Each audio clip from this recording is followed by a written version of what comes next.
Čaute pozerači, dneska máme ďalší deň za dňom a ja sa hlásim s pravidelným reportom. Dneska máme 11.7. alebo 11. júla. Meniny oslavuje Milota. Milotam prejme všetko najlepšie a veľa zdravia, šťastia. Veľa zdravia, šťastia. A taktiež dneska máme Svetový deň populácie.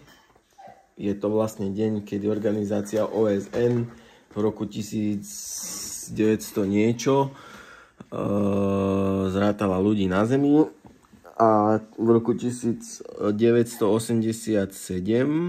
nás bolo presne 5 miliárd a dnešnej dobe nás už je 8 miliárd plus Hedviga.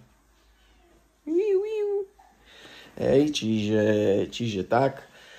A dneska konečne už vyzerá, že bude krajšie vonku, že nebude pršať, hádam stihnem pokosiť. A tak ďalej. Takže nezabudnite na dezodorant a pitný režim. Vyplatí sa to. No a majte pekný deň a do pozretia.